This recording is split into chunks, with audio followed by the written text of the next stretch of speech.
Hi guys, welcome you all back to the mister Vyas. और आज के इस वीडियो में मैं डिस्कस करने वाला हूं सर्च इंजन क्या होता है, सर्च इंजन ऑप्टिमाइजेशन क्या होता है। बहुत सारे लोग इसको लेकर के कंफ्यूज है, कमेंट भी किए जा रहा है। तो एक बेसिक फंडा आपके दिमाग में क्लियर होना चाहिए कि ये जितना भी ब्लॉगिंग के पीछे हम जितना कुछ भी करते हैं उसके पीछे का हमारा मोटिव होता है एक्चुअली सर्च इंजन ऑप्टिमाइजेशन। तो आज की इस वीडियो के अंदर मैं आपके वो सारे डाउट इन शॉर्ट टर्म के अंदर क्लियर करूंगा। और आज से मैंने डिसाइडेड किया है कि बहुत सारी क्वेरीज होती है जिनको मैं एक वीक के अंदर या 2 हफ्ते के अंदर एक वीडियो जो क्वेरी को डेडिकेटेड रहेगा, जहां पे एक पर्टिकुलर क्वेरी को डिटेल में एड्रेस करेंगे। एक वीडियो जो होस्टिंग और डोमेन को लेकर क्वेरी है उसको लेकर के एड्रेस करेंगे। एक प्रैक्टिकल वीडियो होगा और कहीं ना कहीं एक ऐसा फेस कम्युनिकेशन का वीडियो होगा। सो आज हम प्रैक्टिकली डिसाइड करने वाले हैं या मैं आपको बताने वाला हूं what is SEO and what is search engine. So अगर आप हमारे चैनल पे नए हैं और कभी भी आपने कोई वीडियो नहीं देखा तो गाइस पहले वीडियो देखिए। अगर आपको अच्छा लगे तो चैनल को सब्सक्राइब कीजिए, वीडियो को लाइक कीजिए और आपकी क्वेरी कमेंट बॉक्स के अंदर डालिए ताकि फ्यूचर में मैं उस क्वेरी को एड्रेस कर सकें। चलिए विदाउट वेस्टिंग टाइम शुरू करते हैं। सबसे पहले मैं बात करता हूं सर्च इंजन क्या होता है। देखिए, हमारे पास अलग अलग सर्च इंजन होते हैं, राइट। और सर्च इंजन एक तरीके से एक ऐसा सिस्टम होता है जिसके पीछे अपना एक एल्गोरिथम होता है और वो एल्गोरिथम आपकी मल्टीपल क्वेरीज का आंसर देता है। Just take an example, Google. Google जिसके बारे में आप सभी ने सुना है, तो गूगल एक सर्च इंजन है। और सिर्फ गूगल ही नहीं, गूगल एक सर्च इंजन है, बिंग एक सर्च इंजन है, याहू एक सर्च इंजन है, यैंडेक्स और यहां तक कि बाइडू भी एक सर्च इंजन है। लेकिन इस सारे सर्च इंजन में सबसे ज्यादा हम लोग बात करते हैं गूगल की। क्यों? क्योंकि दुनिया का जो डिजिटल जो क्वेरीज होता है उसका 70% क्वेरीज होता है वो सिर्फ गूगल से सर्च होता है। सेकंड नंबर पे आता है बिंग, और बिंग पे अराउंड पूरा ओवरऑल वर्ल्ड का जो सर्च वॉल्यूम है उसका 9 to 10% बिंग के अंदर जाता है। Amazon का भी अपना एक सर्च इंजन है। When you will search a query it automatically start displaying result, right. Similarly Yahoo भी एक सर्च इंजन है, Yandex जो कि रशिया के अंदर बहुत फेमस सर्च इंजन है, बाइडू जो कि चाइना के अंदर बहुत फेमस सर्च इंजन है। लेकिन इस सब में सबसे ज्यादा सर्च वॉल्यूम आता है वो आता है गूगल का, इसलिए हमेशा हम लोग फोकस करते हैं गूगल टाइप के सर्च इंजन पे। अभी बात करते हैं सर्च इंजन एक्चुअली काम कैसा करता है, फिर एट द एंड जाके हम बात करेंगे एसईओ क्या होता है। तो सिंपल सी चीज है, सर्च इंजन का अपना एक एल्गोरिथम बना के रखा है और सर्च इंजन के अंदर 3 चीजें होती हैं। जहां पे पहला जो पार्ट होता है जिसको अपन बोलते हैं सर्च क्वेरी। जब भी आप गूगल पे जाते हैं, गूगल पे जाने के बाद जब भी आप क्वेरी टाइप करते हैं how to start a blog, तो वो आपका हो गया सर्चिंग का पार्ट। मतलब एज एन इंडिविजुअल यूजर कोई सा भी सर्च इंजन हो वो ऑटोमेटिक आपको कुछ भी निकाल के नहीं देता। सबसे पहला काम जो आपको करना है वो उसके सर्च इंजन में जाना है और आपको आपकी क्वेरी को इंसर्ट करना। सो पहला पार्ट हो गया सर्चिंग। सेकंड पार्ट होता है वो होता है क्राउलर। हर एक सर्च इंजन, नो मैटर कोई सा भी सर्च इंजन हो, चाहे गूगल हो, याहू हो, बिंग हो, कोई सा भी हो, उनका अपना एक टेक्निकल रोबोट होता है।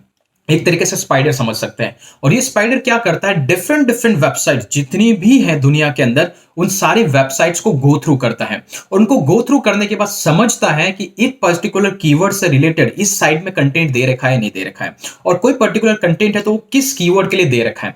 ये सारा एनालिसिस होता है जो कहलाता है क्राउलिंग। और ये जब क्राउलिंग अगर आपकी साइट पे होती है तभी ही आपका डेटा सर्च इंजन के अंदर दिखता है, लेकिन डायरेक्टली नहीं दिखता है। तो इनिशियल आपको समझना होगा, सबसे पहले क्राउलर आता है, वो क्राउलर सारी वेबसाइट्स को विजिट करता है और अपना डेटा कलेक्ट करता है। जब ये कलेक्ट करता है तो इसका तीसरा पार्ट, जो तीसरा सबसे बड़ा फंक्शन होता है किसी सर्च इंजन का, वो होता है इंडेक्सिंग। इंडेक्सिंग मतलब समझ लीजिए एक डेटाबेस होता है।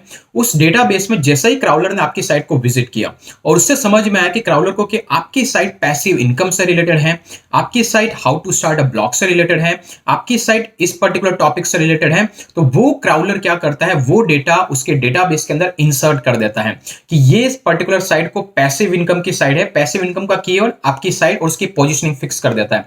मान लो कि 25 नंबर की पोजीशन या 50 और 500 नंबर की पोजीशनिंग। ओके, सो जब भी वहां पे पोजीशनिंग क्रिएट होता है और जब भी कोई पैसिव इनकम नाम का कीवर्ड गूगल में जाके सर्च करेगा तो आपकी साइट जो उस डेटाबेस में जिस पोजीशन पे है वो दिखती है। और ये जो डेटाबेस में जो पोजीशनिंग होती है वो टाइम टू टाइम चेंज होती रहती है, क्योंकि क्राउलर जो होता है बार बार अलग अलग साइट्स को विजिट करता है और वो रैंकिंग होता है वो चेंज करता रहता है। सो आपको यहाँ पे समझ में आ गया कैसे एक सर्च इंजन काम करता है। 3 चीजें, सबसे पहला सर्चिंग जो आप एज अ यूजर जाके सर्च करते हैं। दूसरा पार्ट होता है क्राउलर। क्राउलर क्या करता है, दुनिया भर की जितनी भी साइट्स है सबको क्राउल करता है, एक तरीके से उनकी साइट पे जाता है। और तीसरा पार्ट, वो क्राउल करने के बाद उसका डेटा जो होता है वो इंडेक्स कर देता है, उसके डेटाबेस में डाल देता है। और जब ये तीनों चीजें आपकी साइट को लेकर के पूरी हो जाती है तभी आपका डेटा सर्च इंजन के अंदर दिखता है। क्राउलर ने आपकी साइट को विजिट किया है और अगर क्राउलर ने आपकी साइट को इंडेक्स किया है तभी आपकी साइट गूगल के अंदर दिखती है। इसीलिए गाइस हम लोग कहते हैं कि मेरा पोस्ट अभी तक 24 घंटे तक नहीं दिख रहा है, 48 घंटे तक नहीं दिख रहा है। हो सकता है क्राउलर ने आपकी साइट को विजिट ही नहीं किया, और जब वो विजिट नहीं किया होगा तो डेफिनेटली वो इंडेक्स ही नहीं हुआ है। और ये मत समझिए कि गूगल के इंडेक्सिंग टॉप 10 पेजेस तक है, वो मिलियंस ऑफ पेजेस तक रहता है।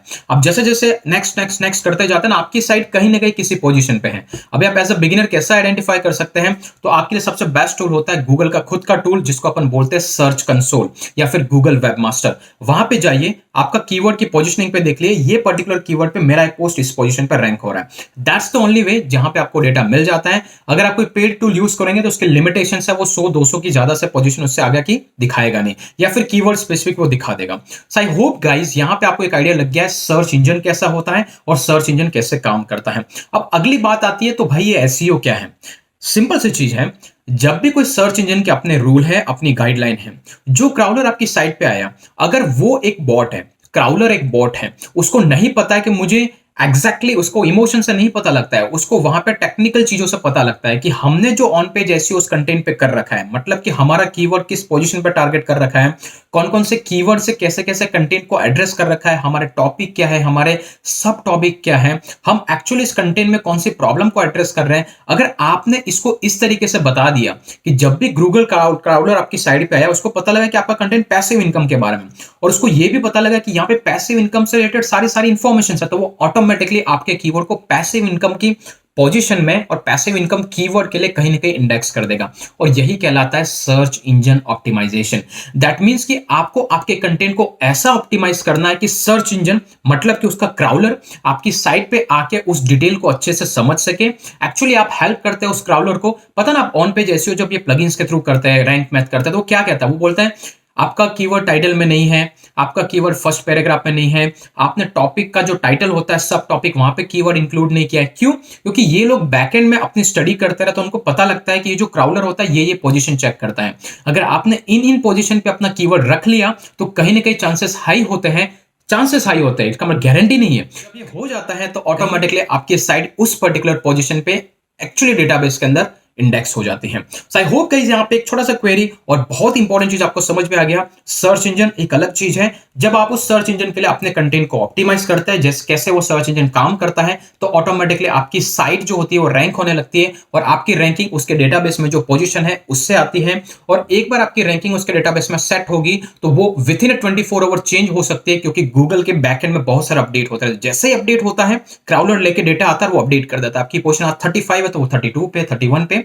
इस काइंड ऑफ मेथड से सर्च इंजन और एसईओ काम करता है। आई होप ये आपको शॉर्ट वीडियो पसंद आया होगा। अगर पूरा डिटेल में एसईओ का हिस्ट्री पढ़ना है, आई बटन के अंदर एक लिंक है, जाके डेफिनेटली पढ़िएगा। 1994 से 2020 तक गूगल सर्च इंजन और बाकी सर्च इंजन ने कैसे इवॉल्व किया, ये सारी चीजें मैंने उस वीडियो के अंदर detail step by step explain की है। आई होप गाइस आपको ये वीडियो पसंद आया होगा। अगर पसंद आया, चैनल को लाइक कीजिए, सब्सक्राइब कीजिए और अपने कमेंट प्रोवाइड करके एक वैल्यूएबल इंफॉर्मेशन लोगों के साथ शेयर कीजिए। That's all for today. फिर मिलेंगे अगले वीडियो के अंदर, तब तक के लिए जय हिंद, जय भारत।